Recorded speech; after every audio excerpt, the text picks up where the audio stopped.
안녕하세요.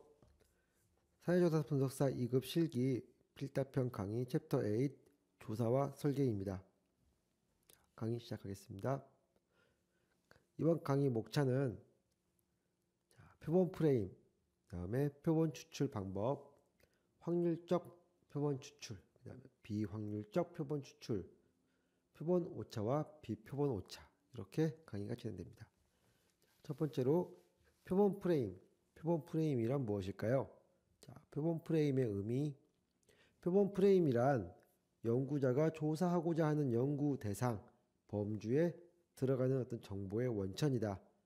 모집단 내에 포함될 조사 대상자들의 명단이 수록된 목록이다. 그래서 전화번호부가 하나의 표본 프레임의 예로 될 수 있습니다. 조사하고자 하는 연구 대상의 범주에 들어가는 정보의 원천, 여기에 다 표본들이 들어있는 거죠. 표본 프레임이라고 합니다. 표본 프레임의 오류가 발생한다. 뭘까요? 연구자가 추출한 표본이 모집단의 특성을 잘 반영하지 못하는 경우에 발생한다. 그래서 이 표본 프레임 오류를 해결하려면 표본 프레임에 맞게 모집단을 다 재규정하고요. 그 다음에 자료 수집 과정에서 선별 문항을 통해서 사전에 적절하지 않은 연구 대상을 제거한다. 자료 수집 과정에서 어떤 설문 문항을 통해서 선별해서 내가 아니라고 생각하는 연구 대상은 제거하는 거죠. 자료 분석 과정에서 수집된 자료의 일정의 가중치를 적용해 자료를 조정한다. 수집 과정에서는 제거하고요. 다 제거하지 못한 부분에서 분석 과정에서 수집된 과정에 일종의 가중치를 둬서 자료를 조정을 합니다. 그래서 이렇게 우리가 표본 프레임을 오류 발생하는 것을 해결할 수 있습니다. 표본 프레임 개념 잘 이해하시고 지나가시기 바랍니다. 두 번째, 표본 추출. 표본 추출 방법, 표본 추출이란 무엇일까요? 표본 추출 뽑는 거죠. 추출이라고 그랬으니까 표본을 뽑는 겁니다. 개념. 표본 추출, 표집이라고 합니다. 모집단에서 표본을 선택하는 것. 표본을 추출할 때는 모집단을 분명하게 정의하는 것이 중요하다. 이 모집단에서 정확하게 표본을 뽑아야 됩니다. 적정한 표본 프레임, 표본 추출 틀이라고 그러는데 표본 프레임이 선정되면 모집단을 가장 잘 대표하는 표본을 어떻게 추출할 것인가 검토해야 된다. 모집단에서 표본을 추출할 때 골고루 표본을 추출을 해야 되는데 표본이 일정 부분 몰려있는 요 부분에서만 표본을 추출하면 이 추출된 표본이 모집단을 잘 대표한다고 말할 수 없겠죠. 그래서 모집단을 가장 잘 대표하는 표본을 어떻게 추출할 것인가 생각을 해봐야 됩니다. 표본 추출의 대표성. 표본은 모집단을 대표해서 일반화가 가능해야 된다. 표본으로서 모집단의 설명이 가능해야 되므로 표본은 모집단을 대표해서 일반화가 가능해야 된다. 표본은 모집단과 변수의 특성이 유사한 분포를 갖도록 추출돼야 된다. 일반화가 가능하고 대표성을 가져야 되니까 모집단 변수 특성과 유사한 분포를 갖도록 추출돼야 됩니다. 그리고 조사에서 어떤 것이 중요한 가설인가에 따라 대표성이 달라지고요. 표집에서 가장 중요한 요인은 대표성, 적절성이다. 대표할 수 있는지 적절하게 뽑혔는지.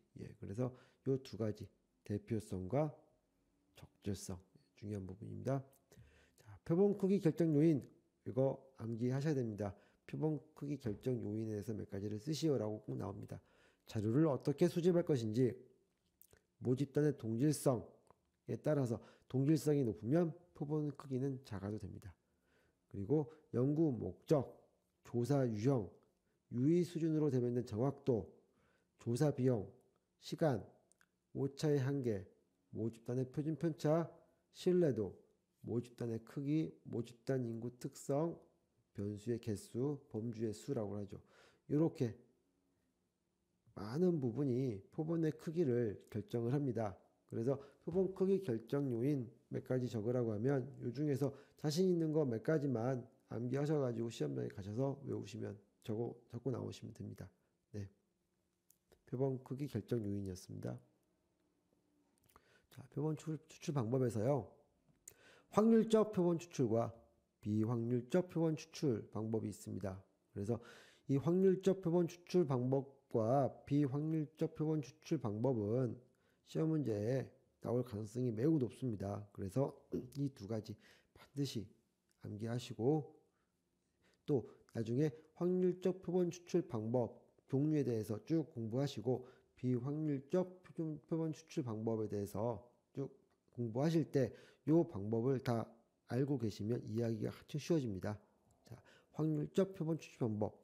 대상이 모집단 특성을 반영하고 있는 표본일 확률이 알려져 있다. 예, 이때 사용합니다. 무작위로 표본 추출을 한다.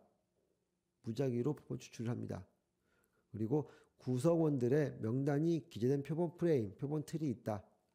모수 추정의 편차가 없다. 그리고 표본 분석 결과를 일반화할 수 있다. 표본 오차를 추정할 수 있다. 시간과 비용이 많이 든다. 표본의 대표성을 확보할 수 있다. 이게 확률적 표본 추출 방법의 특징입니다. 비확률적 표본 추출 방법, 대상이 모집단의 특성을 반영하고 있는 표본의 확률을 알 수 없을 때 사용한다. 인위적으로 표본을 추출한다. 무작위적으로 표본 추출한다고 그랬죠. 확률을 사용하는 겁니다. 무작위로 요 보따리에서 무작위로 뽑는 거죠. 근데 비확률적 표본 추출 방법이라고 그랬으니까 인위적으로 일정 부분을 이제 뽑는 겁니다. 그래서 이 비확률적 표본 추출 방법이라고 합니다. 그리고 구성원들의 명단이 기재된 표본 프레임, 표본 틀이 없습니다. 비확률적 표본 추출 방법에는 모수 추정의 편차가 존재할 수 있고요. 표본 분석 결과를 일반화하는데 제약이 있다. 표본 오차를 추정할 수 없다. 시간과 비용이 적게 든다. 표본의 대표성을 확보하기가 어렵다. 네, 이렇게 확률적 표본 추출 방법, 비확률적 표본 추출 방법 이 두 가지 반드시 알고 계셔야 됩니다. 그래서 확률적 표본 추출의 방법, 표본 분석 결과를 일반화할 수 있다. 표본의 대표성 확보할 수 있다. 표본 오차를 추정할 수 있다. 왜 이렇게 세 가지 떨어뜨렸을까요? 예, 요 확률적 표본 추출의 장점을 쓰시오. 문제가 여러 번 나왔기 때문에 별도로 확률적 표본 추출의 방법의 장점은 뭘까요? 라고 해가지고 이거 띄어놨습니다. 표본 분석 결과를 일반화할 수 있다. 표본의 대표성을 확보할 수 있다. 표본 오차를 추정할 수 있다. 예, 확률적 표본 추출 방법의 장점입니다. 자, 확률적 표본 추출 방법에는 뭐가 있을까요? 자, 첫 번째, 단순 무작위 표본 추출법. 자, 공부하실 때는 확률적 표본 추출 방법에는 뭐가 있고 비확률적 표본 추출 방법에는 뭐가 있고 이렇게 쭉 개념을 잡아서 먼저 제목부터 생각해 놓으시면 나중에 정리하기가 쉽습니다. 그래서 확률적 표본 추출 방법에는 자, 단순 무작위 추출 표본 추출 방법, 두 번째 층화 표본 추출 방법, 그다음에 세 번째 계통 표본 추출 방법, 체계적 표본 추출법이라고도 하고요. 이제 또 시스테믹 표본 추출 방법이라고 합니다. 네 번째 집락 표본 추출 방법, 군직 표본 추출 방법이라고 하죠. 이렇게 네 가지 우리가 보통 공부를 합니다. 확률적 표본 추출 방법으로. 그래서 첫 번째로 단순 무작위 표본 추출법은 어떤 걸까요? 자, 단순 무작위 표본 추출의 개념. 일반적으로 표본 추출 방법들 간의 표집 효과를 계산할 때 가장 기준이 되는 준거가 되는 표본 추출 방법이다. 표본은 모집단 전체에서 추출된다. 집단의 전체 구성 요소를 정확히 파악한 다음에 개별 요소에 대해서 일련 번호를 부여하고 난수표를 이용하여 필요한 수의 표본을 추출하는 방법이다. 집단을 구성하는 모든 요소에 대해 같은 확률을 부여한다. 자, 집단을 구성하는 모든 요소에 대해서 또 만약에 1000개가 표본이 있다. 단순 무작위로 추출을 하니까 이 1000개의 표본 중에서 뽑힐 확률은 다 똑같죠. 그래서 집단을 구성하는 모든 요소에 대해 같은 확률을 부여하는 표본 추출 방법이다.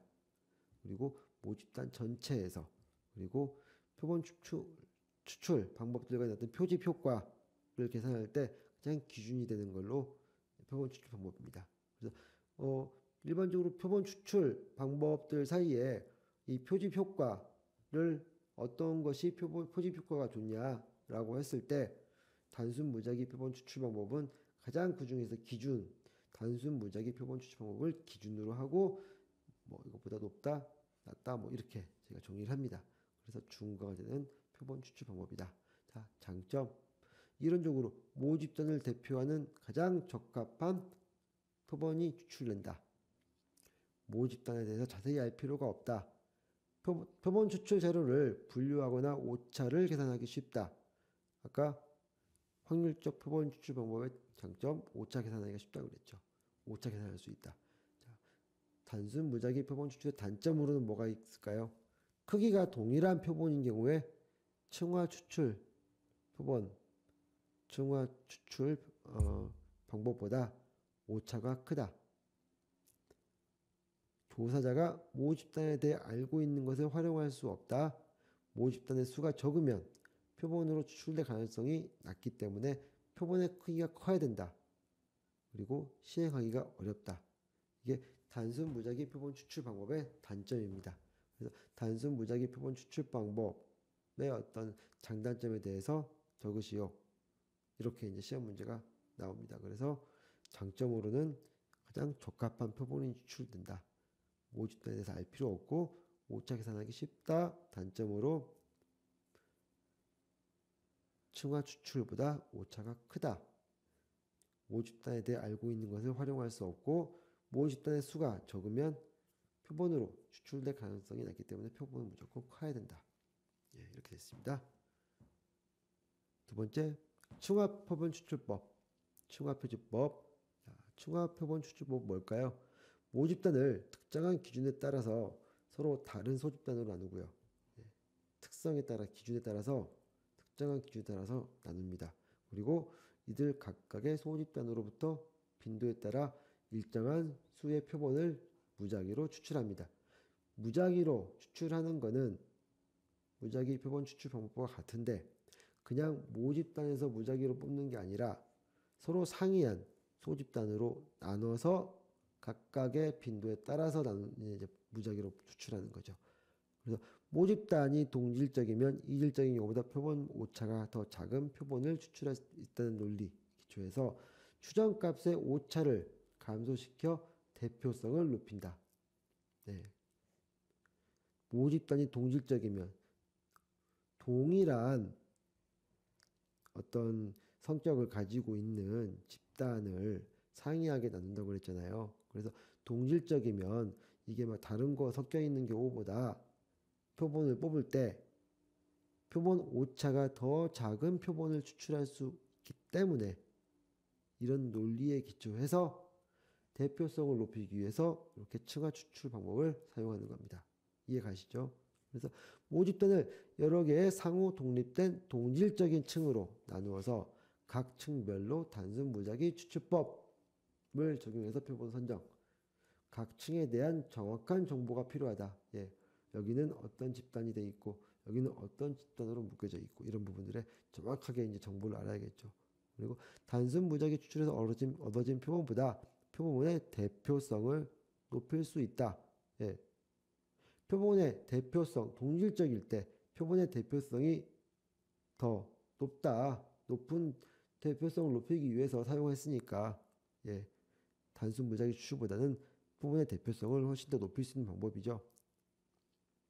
표본 오차가 더 작은 표본을 추출할 수 있다는 논리에 기초해서 뽑는 거니까요. 자, 장점으로는요. 집단 간 이질성이 존재하는 경우에 무작위 추출법보다 모집단의 특성을 잘 반영한다. 집단 간 이질성. 집단 내에는 동질성이고요. 집단 내에는 이질성이죠. 그래서 집단 내에는 동질성, 집단 간에는 이질성. 그래서 집단 간 이질성이 존재하는 경우에 무작위 추출법보다 모집단의 특성을 잘 반영한다. 표본의 무작위성이 확보되면서 불필요한 분산을 줄이고요. 관련된 변인의 대표성이 보장된다. 예, 대표성이 보장됩니다. 대표성을 높이고 대표성이 보장된다. 동질적인 대상에서 표본이 가능하며 동질적인 대상 표본이 가능하고 표본의 수를 줄이더라도 대표성을 높일 수 있다. 층화된 부분 집단의 특성을 잘 알고 각각의 층화된 부분 집단의 특성을 잘 알고 비교를 하는 겁니다. 무작위 추출보다 시간과 경비를 줄일 수 있다. 표본의 크기가 같을 때 표준 오차가 가장 작은 표집 방법이다. 표본 오차를 줄이기, 표본 오차가 더 작은 표본을 추출할 수 있는 논리에 이제 기초해서 이거 하는 거니까요. 표본의 크기가 만약에 같다면 표집 오차가 가장 작은 표집 방법이다. 단점으로는 모집당한 각 부분의 층을 정확하게 알고 있어야 된다. 자, 정확한 정보가 필요하다고 그랬죠. 정확한 정보를 알 수 없으면 어렵죠. 그리고 표본 추출 과정에서 비용이나 시간이 많이 들 수 있다. 예. 추출 과정에서 시간과 비용이 많이 들 수 있습니다. 자, 언제 사용하느냐? 각 층별로 상이한 표지법 또는 목록표를 사용하는 경우 정확성을 확보하는 데 필요한 표본수를 최소화할 경우에 사용합니다. 그래서 층화표본 추출법 기본적으로 집단 내 동질성, 집단 간 이질성, 그 다음에 표본 오차가 더 작은 표본을 추출할 수 있다는 논리에 기초해서 대표성을 올리기 위해서 사용하는 방식이다 라고 이해를 하시면 개념, 장점, 단점 이렇게 쉽게 이해하실 수 있습니다. 암기는 그 다음이죠. 그래서 이런 개념만 이해하시면 이 층화 표본 추출 방법이 뭐다? 특별히 어려울 게 없습니다. 그래서 층화 추출 방법, 자, 모집단을 M개의 층으로 구분한다. M개의 층으로 구분하고 각 층에서 뽑을 표본의 크기를 정한다. 몇 개를 뽑을 건지. 각각의 층에서 단순 무작위 표본 추출 방법으로 표본을 추출한다. 단순 무작위 추출 방법으로 단순 무작위 추출 방법인데 단순 무작위 추출 방법과 비교되는 것은 층을 져서 이 안에서 단순 무작위로 이제 추출을 하는 것이죠. 그게 다른 겁니다. 자, 그래서 층화 추출 방법의 어떤 개념, 장점, 단점 그리고 과정 알아봤습니다. 다음으로는 개통 추출 표본 추출 방법, 체계적 표본 추출법.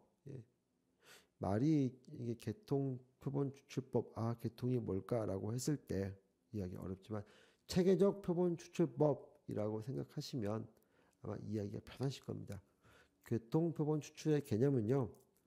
자, 추출 단위에 일련 번호를 부여하고 이를 등간격으로 나눈 다음에 구간별로 하나의 번호를 무작위로 선정한다. 그런 다음 모집단으로부터 등간격으로 떨어져 있는 매 K번째의 번호들을 계속 추출해 나가는 방법이다. 등간격은 표본의 수분의 모집단의 수로 계산된다. 개통 추출법을 사용할 때는 인위적 편견을 줄이기 위해서 최초의 요소는 무작위로 선정되어야 한다. 또 여기에 단순 무작위 표본 추출법이 이제 활용이 되죠. 계열 목록상 각 계열의 각 요소의 배열 또는 순서는 일정한 주기성 없이 무작위로 이루어져야 한다. 자, 설명이 많죠. 근데 한마디로 이렇게 쭉 표본이 있습니다. 표본이 굉장히 여러 개 이제 나열지어 있는데 일련 번호를 1, 2, 3, 4 쭉 부여를 하고요. 하나를 고릅니다. 하나를 고르는데 요거를 주기성 없이 무작위로 해가지고 2 정했다. 그리고 등간격으로 떨어져 있는 매 K번째 세 번째 떨어져 있는 걸 매 구하겠다. 세 번째 떨어져 있으면 5, 6, 7, 8 그러면 2에서 3, 4, 5 떨어져 있는 게 5라는 숫자를 정하고요. 그 다음에 6, 7, 8 정하고 이렇게 뽑고 이렇게 매 등간격으로 떨어져 있는 K번째의 번호들을 추출해가는 방법. 이게 체계적으로 표본을 추출하기 때문에 체계적 표본 추출법이라고 합니다. 네. 표본 추출법이 용이하고 쉽고요. 표본 추출을 조사하기 쉽다. 단순 무작위 표지법보다 모집단을 대표할 가능성이 크다. 그리고 단순 무작위 표집의 대용으로 사용할 수 있다. 표집 프레임, 표집 트리, 주기성을 갖지 않는 경우에 모집단을 잘 반영한다. 주기성을 가지게 되면 일정한 주기성을 가지게 되면 편향된 표본이 뽑히기 때문에 모집단을 잘 반영할 수 없습니다. 그래서 이 주기성을 갖지 않는 경우에 모집단을 잘 반영하는 거죠. 내가 뽑고자 하는 게 2, 5, 8 여기서 무작위로 뽑고 싶은데 이 우연치 않게 2, 5, 8, 9, 10, 11 이렇게 요 번호에 있는 게 일정한 특징을 다 가지고 있는 거로 모여 있다면 주기성을 갖고 있는 거겠죠. 이런 부분들을 딱 뽑으면 이 모집단 특성을 잘 반영한다고 할 수 없겠죠. 나는 골고루 뽑고 싶은데. 그래서 주기성을 갖지 않는 경우에 모집단을 잘 반영한다라고 합니다. 표본 크기가 같을 경우에 표집 오차가 가장 작은 표집 방법이다. 단점으로 배열이 주기성이거나 편향성을 보일 경우에 편견이 개입되어 대표성에 문제가 생긴다. 아까 말씀드렸던 부분입니다. 주기성을 가지면 편견이 개입돼서 대표성에 문제가 발생합니다. 구성 배열에 지나치게 신경을 쓰다 보면 오차 개입이 높아지는 경향이 있다. 이 구성 배열을 그래서 이런 부분을 해결하려고 하다 보니까 구성 배열을 지나치게 어떻게 할지 이렇게 조절하다 보면 오히려 오차의 개입이 높아지는 경향이 있습니다. 이런 단점이 발생합니다. 확률적 표본 추출 방법에서 개통 추출 방법 잘 알아두시기 바랍니다. 자, 마지막으로 확률적 표본 추출 방법에서 네 번째 집락, 군집 표본 추출법. 자, 개념. 집락 표본 추출의 개념은요. 1차적인 표집 단위가 개인이 아니라 집락입니다. 개인을 하나씩 뽑아서 이거를 분석을 하는 게 아니라 개인이 모여 있는 집단을 주로 구한다. 표집 단위로 합니다. 그리고 표본 추출법은 단일 단계 집락 표본 추출법과 다단계 집락 표본 추출법으로 나뉜다. 단일 단계 표본 추출법은 원하는 것을 한 단계에서 뽑는 거고요. 다단계 집락 표본 추출 방법은 구조가 복잡할 때, 범위가 넓을 때, 큰 범위에서 일정 부분을 뽑고 또 뽑은 데서 다시 또 나눠져 가지고 일정 부분을 뽑고 또 뽑은 데서 이렇게 뽑는 방법입니다. 그래서 최종적으로 요 군집이 요 집락이 이 큰 집단을 대표한다라는 가정하에서 이제 들어가는 거고요. 단일 단계 집락 표본 추출법은 이런 과정을 사용하는데 이게 이제 단순하게 첫 번째에서 딱 갈라졌을 때 두 번째 단계만 하더라도 이 종류가 조금밖에 안 돼서 한 단계로만으로도 충분히 모집단을 대표하는 표본을 추출할 수 있다라고 했을 때 단일 단계 집락 표본 추출법이라고 합니다. 그리고 이 집락 표본 추출은 모집단의 목록을 필요로 하지 않는다. 완전한 표본 틀이 없는 경우에도 충분히 사용이 가능합니다. 장점으로는요. 시간과 비용을 절약할 수 있다. 이 전체를 조사해야 되는데 이렇게 추려서 요 조그만 부분만 조사하면 되니까 시간과 비용이 절약되죠. 그리고 전체 모집단의 목록을 작성하지 않아도 됩니다. 이 조그만 집단의 목록만 작성하면 되죠. 그래서 집단 규정을 잘하면 요 조그만 집단의 규정만 어떤 거를 최소 단위로 할 것인가만 잘 정하면 비용이 절감되죠. 시간과 비용 절약할 수 있다. 그리고 집단의 특성을 평가하고 모집단의 특성과 비교할 수 있다. 그리고 표본의 대표성이 가장 큰 표본 추출 방법이다. 하시면 됩니다. 단점으로는요. 집단이 동일할 때 오차가 개입할 가능성이 높다. 다양한 집단을 여러 다른 그 틀이 있는 집단을 추출해야 되는데 집단이 아주 동일할 때는 오차가 개입할 가능성이 높다. 그리고 단순 임의 추출법보다는 특정 집단을 과대평가하거나 과소평가할 위험성이 높고 표본 오차를 계산하기 어렵다. 표본 오차가 커질 가능성이 높습니다. 각 군집의 이질성을 확보하기 위해서 구분의 기준 설정이 어렵다.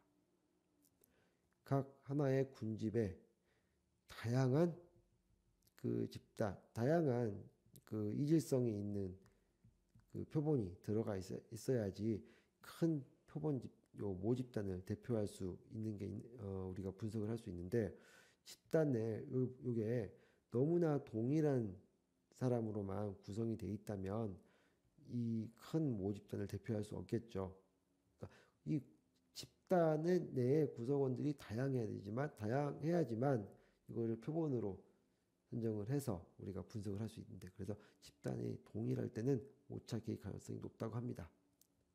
그리고 군집의 이질성을 확보하기 위해서 그 어떤 구분의 기준 설정이 어렵다.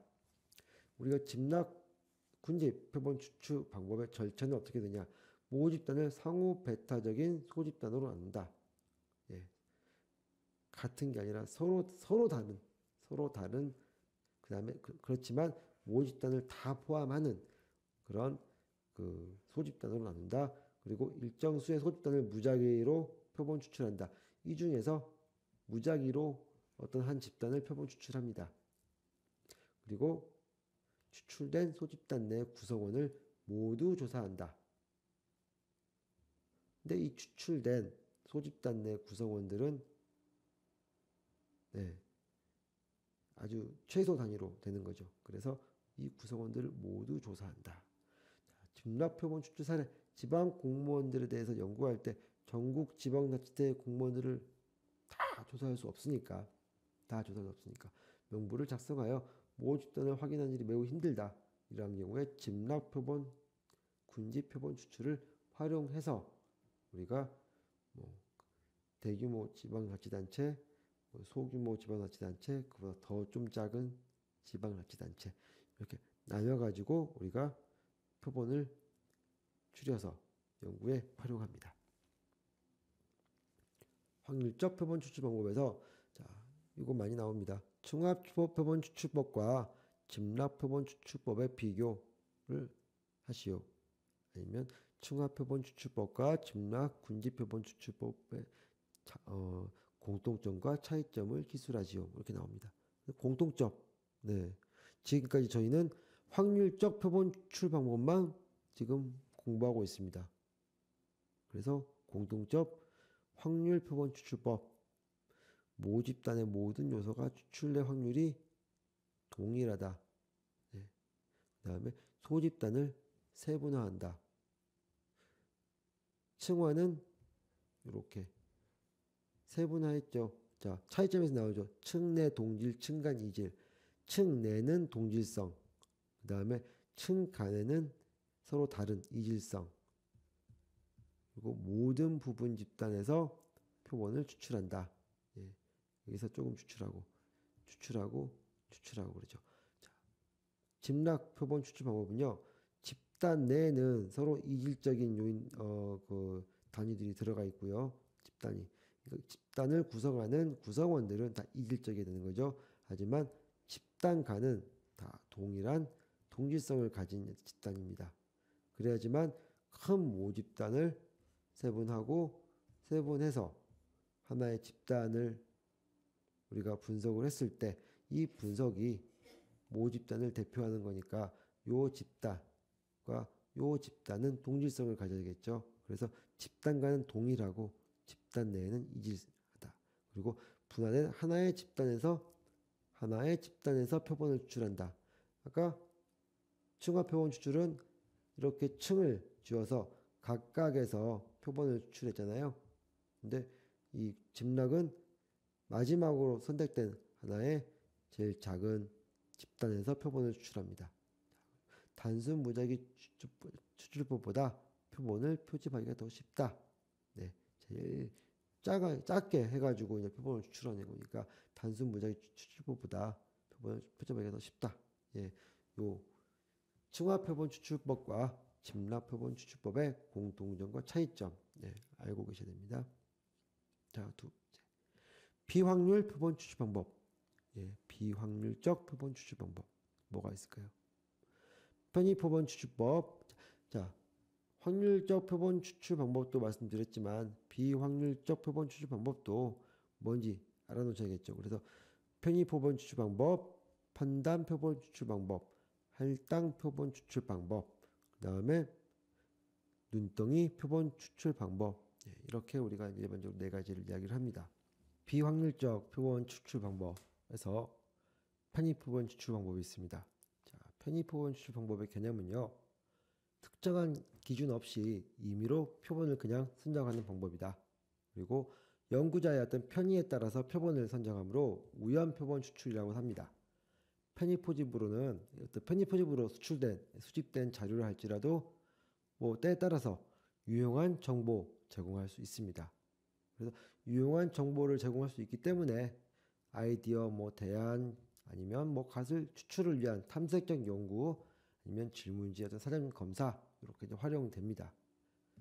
그리고 모집단에 대한 정보가 전혀 없는 경우에 모집단의 어떤 요소들 간의 차이가 거의 없다고 판단될 때 표본 선정의 편리성, 표본 이렇게 그냥 표본을 뽑으면 추출하면 되는 거구나 라고 하는 편리성의 기준을 두고 연구자 마음대로 표본을 선정하는 것을 말합니다. 편의 표본 추출법, 편의 표집에 의해 얻어진 표본에 대해서는 표준 오차 추정치가 부여를 할 수 없습니다.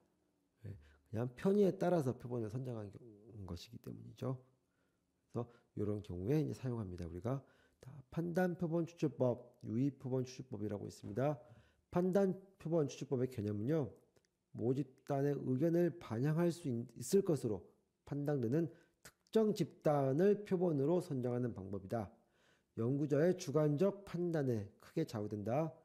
연구자가 연구 목적을 달성하는 데 도움이 될 수 있는 모집의 어떤 요소를 자신의 판단에 따라 의도적으로 추출한다는 뜻에서 목적 표본 추출 또는 의도 표본 추출이라고 한다. 요 판단 추출 표본 추출이 제일 많이 이제 활용되는 경우가 우리 이제 AHP 연구 방법이라고 해서요. 어떤 그 중요도를 분석하는 어떤 게 제일 중요한지 판단에 의해서 중요한지 판단을 할 때 이 모집단의 의견을 반영할 수 있을 것으로 판단되는 특정 집단을 연구자가 표본으로 선정을 합니다.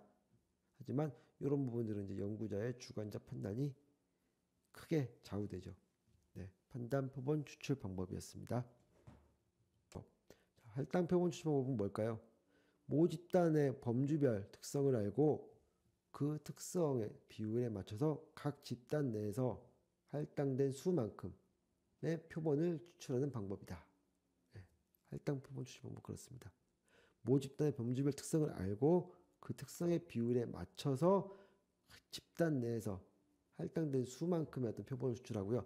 모집단에 대한 사전 지식을 기초로 모집단의 속성을 대표할 수 있는 일정 수의 범주를 결정을 하고요. 각 범주를 대표하는 표본의 크기, 할당량을 결정해서 할당표를 작성한 다음에 여기에 맞춰서 각 범주마다 할당된 수의 표본을 주관적인 판단에 따라 추출합니다.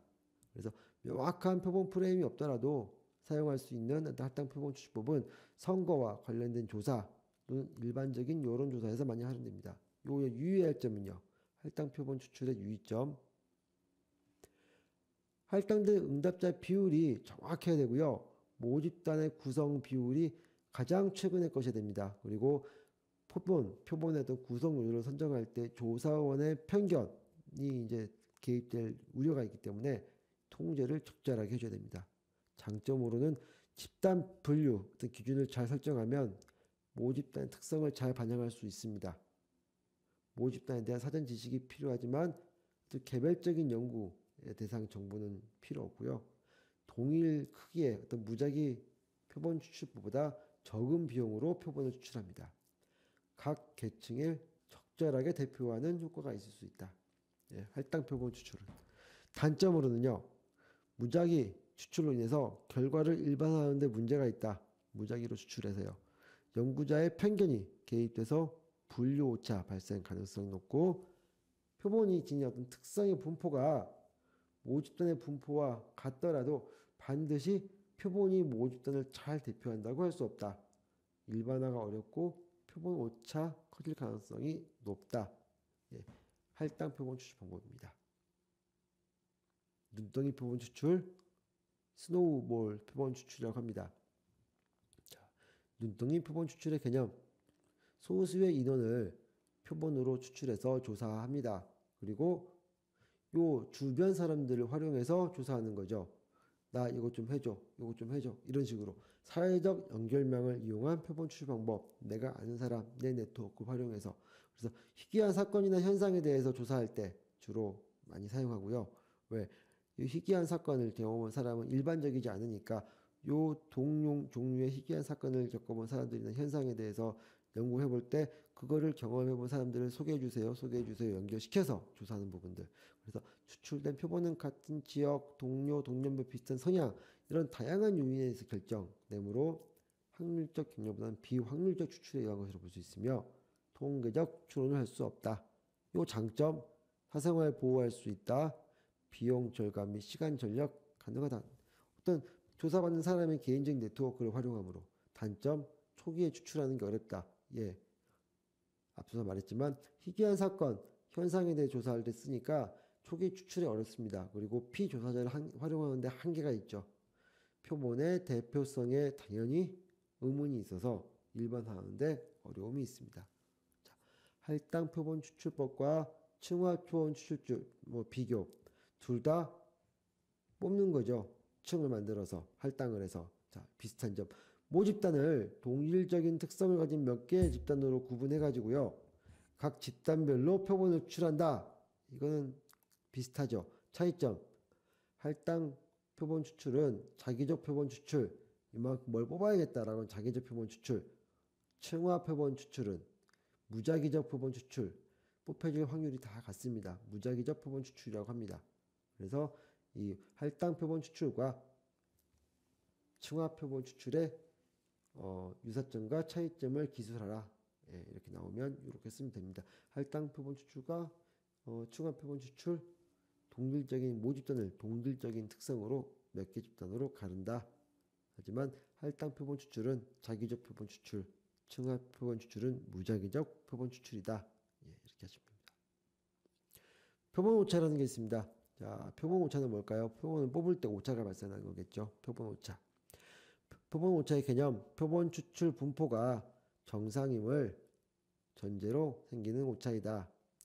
모집단의 표본 추정치가 실제 모집단의 값을 반영하지 못하여 발생한다. 당연히 발생하는 겁니다. 모집단의 표본 추정치, 모집단의 표본이 실제 모집단을 뭐 100% 정확하게 반영하지 못하겠죠. 당연하게 발생합니다. 예, 통계량들이 모수 주위에 분산되어 있는 정도를 나타낸다. 표본 크기 또는 표본 크기의 제곱근에 반비례하고 표본의 분산이나 실내 계수와 비례한다. 분산이 작을수록 오차는 적어진다. 예, 그렇습니다. 분산이 작을수록 작아지죠. 오차는. 그다음에 전체 표본 크기가 같다고 했을 때 단순 무작위 표본 추출법보다 층화 표본 추출법에서 표지 오차가 작게 나타난다. 표본의 크기가 같다고 했을 때 단순 무작위 표본 추출법보다 집락 표본 추출법에서 표지 오차가 크게 나타난다. 단순 무작위 표본 추출법은 기준점이라고 그랬죠. 그래서 층화 표본 추출법, 층화, 그 다음에 집락 했을 때 표지 오차 크기는 집락이 가장 크고 그 다음에 층화가 가장 작습니다. 예. 단순 무작위 표본 추출법에서 표지 오차는 분산의 크기가 클수록 오차는 당연히 분산의 크기가 클수록 분산이라는 것은 예, 떨어져 있는 정도죠. 분산의 크기가 크면 당연히 표집 오차는 커지겠죠. 예. 표본 오차를 줄이는 방법. 표본 오차. 표본의 크기를 크게 한다. 예, 표본의 크기를 크게 하면 모집단과 크기가 비슷해질 수 있습니다. 모집단의 크기가 모집단과 표본의 크기가 비슷해질수록 표본의 오차는 줄어드는 거죠. 가능한 한 표본으로 추출될 동등한 기회를 부여한다. 이질적인 모집단보다 동질적인 모집단을 사용한다. 네, 동질적인 집단에서 뽑아야지만 표본 오차가 줄어들겠죠. 그래서 아까 설명드렸죠. 층화 표본 추출 방법은 표본 오차를 줄인다. 층화 표본 추출 방법이라는 것은 동질적인 여러 개의 집단으로 나누는 것이다. 말씀드렸습니다. 비용이 많이 들고 완전한 표본 추출 틀을 마련하기 위해 어려운 전국 규모의 조사를 할 때는 집락 표본 추출법을 사용한다. 예, 집락 표본 추출 방법 설명하면서 말씀드렸죠. 표본 오차를 줄이는 방법으로 이렇게 집락 표본 추출법에서 표본 오차를 줄이는 방법, 층화 표본 추출 방법에서 표본 오차를 줄이는 방법 각각이 있지만 전체적으로 표본 오차를 줄이는 방법 해서 모아놓으면 이렇게 여러 가지 내용이 나옵니다. 전화 조사를 하는 경우 이미 마련된 전화번호부를 사용하기보다는 무작위 전화 걸기법을 사용한다. 네. 이렇게 해야지만 표본 오차를 줄일 수 있습니다. 비표본 오차, 비표본 오차의 개념과 발생 원인에 대해서 기술하시오. 예, 시험 문제 나왔습니다. 전수조사와 표본조사 모두에서 발생한다. 비표본 오차는 네, 표본 오차를 제외한 모든 오차며 통제할 수 있다. 네, 통제할 수 있다는 것은 없앨 수 있다, 충분히 많이 줄일 수 있다 이런 뜻입니다. 조사상의 면접 실수, 예, 우리가 없앨 수 있죠. 질문지나 조사표의 작성 과정에서 발생하는 오류 충분히 잡을 수 있습니다. 그리고 자료를 입력하는 과정에서 발생하는 오류, 예, 자료를 잘 입력하면 오류 발생하지 않겠죠. 이렇게 충분히 통제가 가능한 오차, 비표본 오차라고 합니다. 예, 전수조사 과정에서 발생하는 비표본 오차 때문에 전수조사가 표본 조사보다 부정확할 가능성이 있다. 왜? 많이 조사하면서 이런 비표본 오차가 발생하니까 차라리 표본 조사를 해서 저희가 조사하는 게 표본 오차를 줄이고 정확하게 할 수 있는 가능성이 높아진다는 거죠. 비표본 오차의 종류, 비관찰 오류와 관찰 오류가 있는데요. 비관찰 오류는 불포함 오류, 조사 대상이 모집되는 일부가 표본 추출 대상에서 제외되는 오류 또는 무응답 오류, 표본 추출 대상으로 선정된 일부가 조사에 응하지 않았을 때 이렇게 발생합니다. 그러니까 불포함 오류라는 거는 우리가 요 모집되는 일부를 조사를 해야 되는데 이 사람들을 그 표본 추출을 할 때 뽑지를 못했어요. 그래서 발생한 오류, 불포함 오류, 그다음에 무응답 오류. 이 응답지에 이 파트에 응답을 해줘야 되는데 응답을 해주지 못했어. 그래서 그 발생한 오류, 무응답 오류. 그다음에 관찰 오류, 조사 현장에서의 오류와 자료 처리 과정에서 오류를 나눌 수 있습니다. 그래서 현장에서 이 면접관의 어떤 오류와 그다음에 자료 처리를 했을 때 우리가 이제 발생할 수 있는 오류를 관찰 오류라고 합니다. 네, 이상으로 이번 강의 마치겠습니다. 수고하셨습니다.